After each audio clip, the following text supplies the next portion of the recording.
Hey guys, in this video I'm going to show you how to create your own packaging by embossing.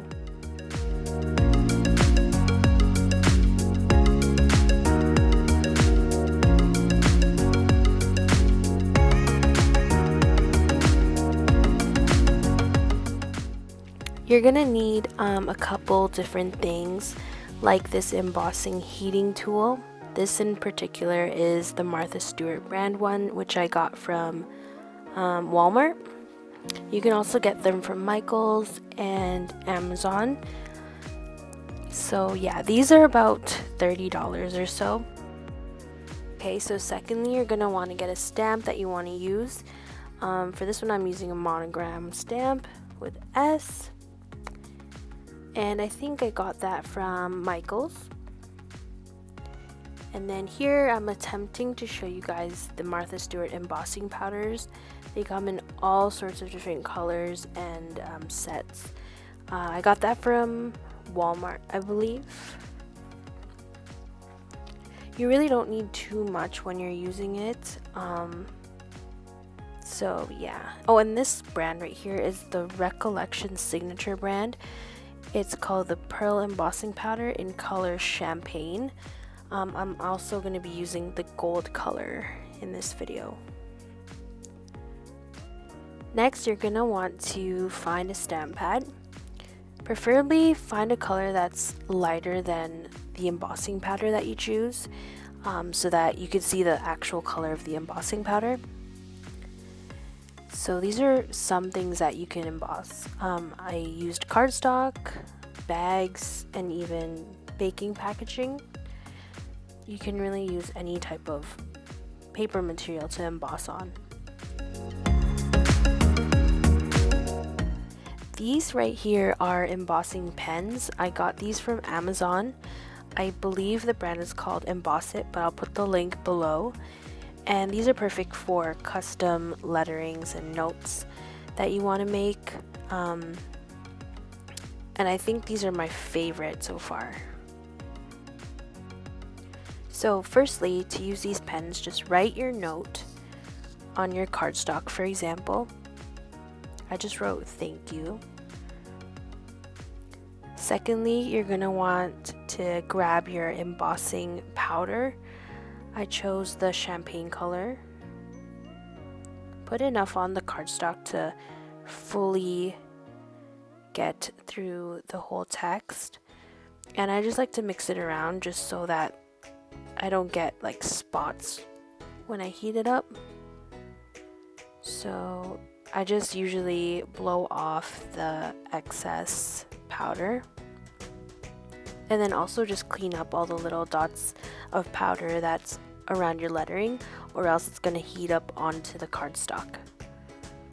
Okay, the next step, take your embossing heating tool, turn it on, and just start heating up the lettering that you've completed, and then you'll start to see it kind of like cooking, and once it starts to raise and lift off the page a little bit, then you know it's ready. If you do it well and properly and put enough embossing powder, it will be really smooth. But if you don't put enough powder, it kind of looks spotty.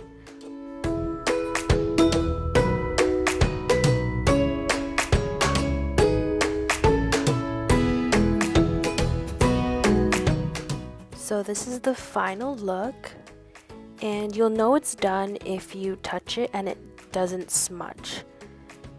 And then once you're done that, then it's good to go.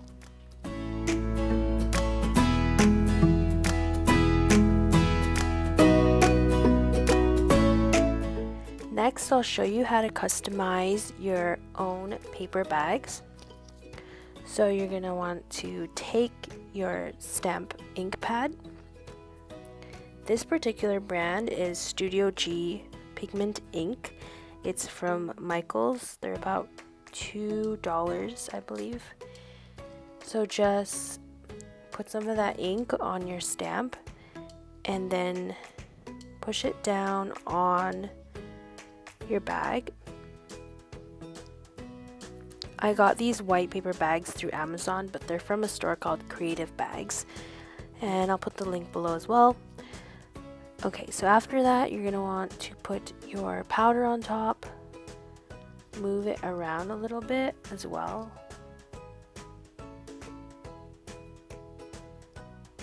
And then make sure you have another paper nearby just to drop the excess powder onto. You don't want to waste any of that stuff because it's kind of pricey. And then the last step, of course, is grabbing your heating tool and heating up your work.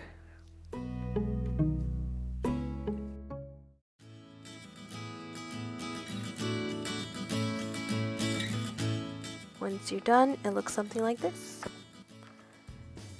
This one turned out really good. It's super smooth. That means I put just enough embossing powder. Okay, y'all know I kind of went off on packaging this time around. Yeah, I was kind of stamping everything that I had. But anyways, this macaron box, you can stamp as well. I chose to stamp it on both ends. So yeah, you just take your stamp it wherever you want on the material, and then don't forget your embossing powder. I like to put a lot to just cover the whole stamp, just to make sure I get a smooth finish. Sometimes I don't always get it right, but it usually works really well with a lot. And then make sure to clean the edges and like anywhere that you see powder on, and if you heat it, it will stick, it will stay. So yeah, okay, so the next step, of course, is taking your heating tool again and then heating that up until it's cooked, until it raises a little bit, and then you'll know it's done if it doesn't smudge.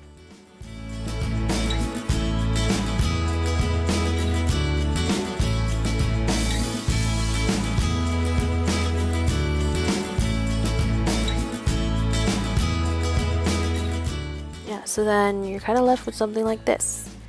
It's super cool, and you can kind of just do whatever you want with it. There's tons and tons of different kind of stamps and different colors to work with.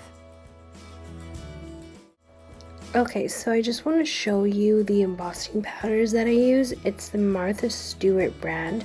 However, I think these are discontinued now. But you can find embossing powders at different art stores, as well as online. So I checked out Michael's and Amazon and Walmart for you guys. I found that Walmart has a new brand of embossing powders called Wow. And it looks like they have tons of different colors, really nice ones too. It should work just the same. And then, of course, you're gonna need these ink pads. I've seen them at Desserts, Michael's, Walmart, sometimes even the dollar store. Those ones, the bigger ones, cost about $5, and these small ones, the Studio G's, cost about $2. It's from their dollar section that's usually near their cashier. But yeah, these ones are really good. They last a while. And then, of course, your embossing powders, which at Michael's, the Recollections brand, they have so many different kinds. It's kind of fun to work with and like mix the colors. And this red one here is so bomb. I use it for like Christmas or Valentine's Day. It just makes it look super pretty. And then this Emboss It pen, which is by the brand Ranger. The pack comes with a clear one and a black one, and I believe I got it from Amazon. Yeah, so it's $18.45 for both black and clear. So I guess that's kind of expensive. But yeah, it's pretty cool though. It works pretty well and it lasts a while. This Color Box Paint Box ink pad, I'm sorry, I can't remember the price of it, but it comes with a lot of colors, and it's kind of just fun if you're kind of starting out and want a whole bunch of things to work with. And if you're from the Greater Toronto area, you can add me on Instagram at Sarlysweets to order custom sugar cookies. Anyways guys, that's pretty much it for this video. If you have any questions, comment down below. Please don't forget to like and subscribe, and I'll see you in the next one.